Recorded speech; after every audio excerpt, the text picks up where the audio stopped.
करंजी बनवण्यासाठी असे प्रमाण घ्याल तर करंज्या अगदी खुसखुशीत आणि खमंग तयार होतील। Welcome to my channel Kirti smart kitchen. आज आपण करंजीचे सारण कसे बनवायचे आणि किती प्रमाण घ्यायचे ते बघणार आहोत। चला तर मग हे करंजीचे सारण कसे बनवायचे ते बघूया।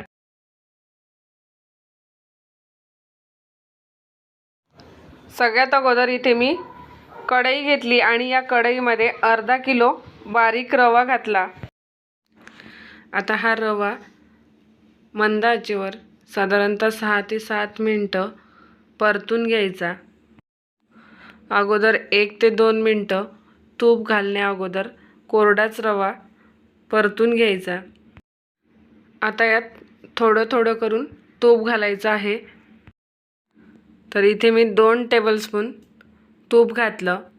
आता हे तूप या रव्यामध्ये एकत्र करून हा रवा परत परतून घ्यायचा। परत यात 1 ते 2 टेबलस्पून तूप घालायचं आणि हा रवा या तुपात एकत्र करून मंद आचेवर परतून घ्यायचं। परत थोडंसं तूप घालून या रव्याला परत परतून घ्यायचं। असं इथे मी 1/3 कप तूप घातलं, म्हणजेच पाव कपपेक्षा थोडंसं जास्त तूप घातलं आणि आता याला 6 ते 7 मिनिटं मंद आचेवरच खमंग वास येऊपर्यंत परतून घ्यायचं। तर रवा आपल्याला खूप कलर चेंज होऊपर्यंत परतायचा नाही, तर फक्त 6 ते 7 मिनिटं खमंग वास येऊपर्यंतच परतायचं आहे।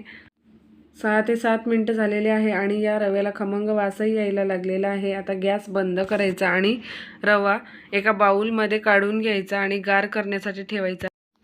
रवा काढून घेतला। आता इथे मी 2 टेबलस्पून खसखस घातली। ही खसखस फक्त 1 ते 2 मिनिटं मंद आचेवर भाजायची। खसखस जास्त वेळ भाजल्याने करपण्याची शक्यता असते, म्हणून फक्त 1 ते 2 मिनिटच मंद आचेवर भाजायची।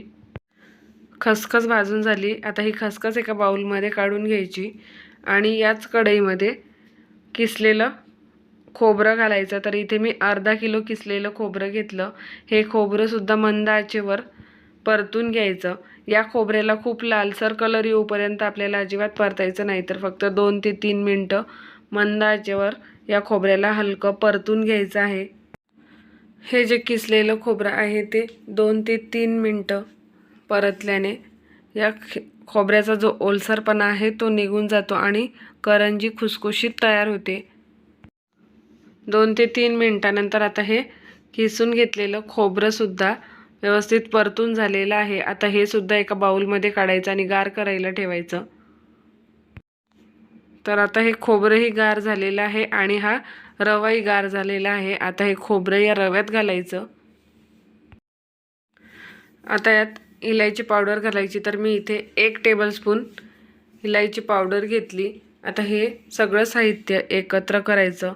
यातच अर्धा किलो पिठी साखर घालायची आणि आता हे सगळं साहित्य पुन्हा एकत्र करून घ्यायचं।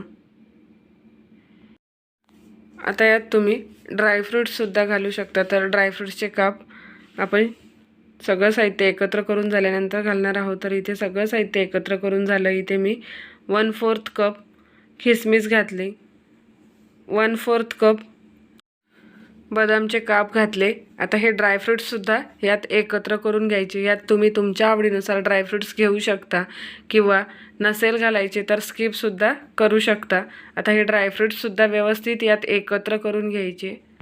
तर बघा आता इथे हे करंजीचं सारण तयार झालेलं आहे।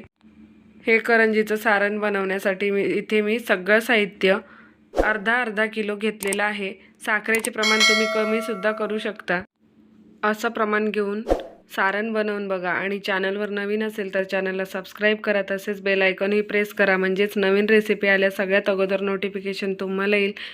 लाईक, शेअर आणि कमेंट करायला विसरू नका। पुन्हा एकदा भेटूया अशाच नवीन रेसिपीसोबत। तोपर्यंत